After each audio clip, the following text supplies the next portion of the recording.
oblige, des ouvrages qui traitent abondamment de la question. Oui, voilà, vous savez, la musique a toujours intéressé les écrivains. On pense notamment à Kerouac et aux auteurs de la Beat Generation qui voulaient écrire jazz.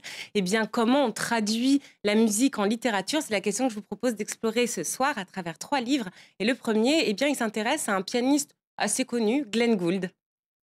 Glenn Gould, donc, hein, le pianiste canadien, célèbre notamment pour ses enregistrements des variations Goldberg. Oui, c'était en 55 et en 1981, un an avant sa mort ou avant sa disparition, puisque peut-être que Glenn Gould, en fait, s'est isolé quelque part dans le nord du Canada.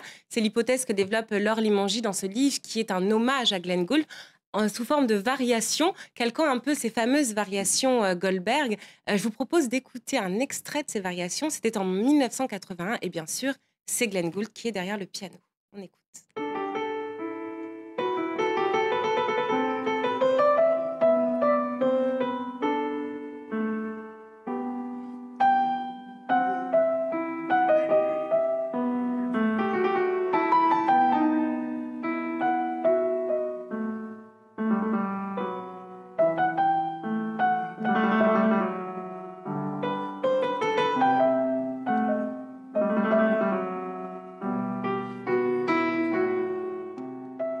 Alors justement, hein, Gladys, comment Laure Limongi traduit, retranscrit cette musique de Glenn Gould dans son ouvrage? Eh bien, elle va faire place au silence déjà qu'il y a entre chaque variation dans son livre. Elle va aussi essayer de retraduire ce dialogue qu'il y a entre les deux mains du pianiste d'une façon que je vous laisse découvrir dans le livre. Et surtout, elle va parler d'amour. Parce que vous savez, beaucoup d'auteurs qui écrivent sur la musique disent que écrire sur la musique, c'est écrire sur l'amour. Puisque quand on écoute de la musique, quand on la compose, c'est quand on cherche l'amour, le bonheur, une âme. Alors c'est ce qui arrive au héros de ce livre, qui est un pianiste solitaire, isolé, désœuvré.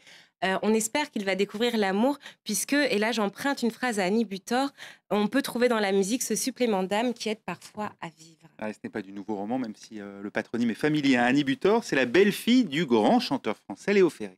Oui, Annie Butor, qui est cette fameuse jolie môme toute nue sous son pull, et qui est donc la fille de Madeleine, qui était l'égérie, la muse, tout pour Léo Ferré. Eh bien, 20 ans après la mort de Léo Ferré, elle écrit des mémoires où elle revient sur ses années. Quand elle était enfant, adolescente, Léo Ferré était à la maison. Elle a grandi en permanence dans la musique et la poésie. Et surtout, ce qu'elle fait dans son livre, c'est elle va nous montrer, elle va nourrir en fait ses anecdotes avec des chansons, un peu comme Léo Ferré se servait de ce qu'il vivait pour écrire ses plus belles chansons. Notamment cette chanson d'amour avec Madeleine, hein, qui débute en 1950. Oui, c'est ça. Et au départ, c'est un peu la misère pour le jeune couple qui vit dans un taudis qui est situé Porte-Maillot. C'est la misère surtout parce qu'ils vont accueillir des animaux, énormément d'animaux. Annie Butor va être un peu à l'étroit dans cette maison, mais aussi dans l'histoire d'amour de ce couple qui s'aime absolument et aussi passionnément, mais qui va finalement finir par se s'entre-dévorer, se détruire grâce à cause de l'arrivée de Pépé, qui n'est pas une personne. Mais oui, c'est une femelle chimpanzé qui ne quittera jamais Léo Ferré. Voilà, qui ne le quittera jamais jusqu'à sa mort, de la chimpanzé d'abord. Et donc, cette Pépé va finalement forcer le couple à vivre dans l'isolement. Ils vont finalement sombrer dans la folie et finir par exploser. Et pourtant, on le sait à quel point Léo Ferré aimait Madeleine.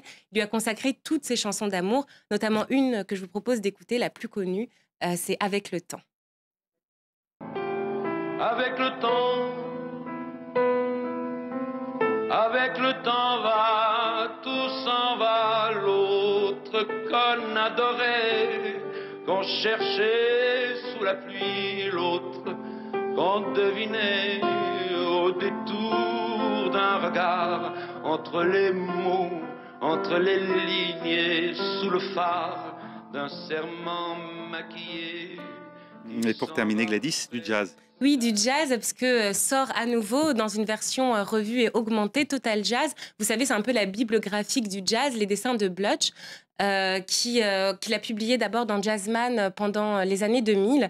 Des dessins où il essaye, par son graphisme, de retraduire le jazz dans toute sa langueur. Voilà. Aussi, bien sûr, le racisme dont ont souffert les compositeurs de jazz à la fois à la Nouvelle-Orléans et à Paris. Donc voilà pour ce livre qui, je trouve, retraduit bien cette phrase de Jacques Reda, encore lui, qui disait qu'épouser les formes du jazz revient à épouser les formes d'une femme. Merci beaucoup Gladys Paris, effectivement, puisque Sidney Bechet notamment fait le voyage pour la capitale française. Merci.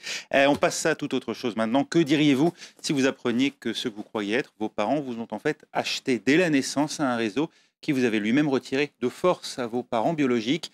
C'est le drame vécu par ce qu'on appelle les enfants volés du franquisme, des Espagnols nés sous la dictature et qu'on estime à près de 300 000.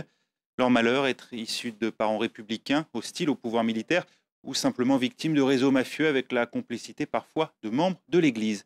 Reportage d'Aline Percept et Clément Perrault.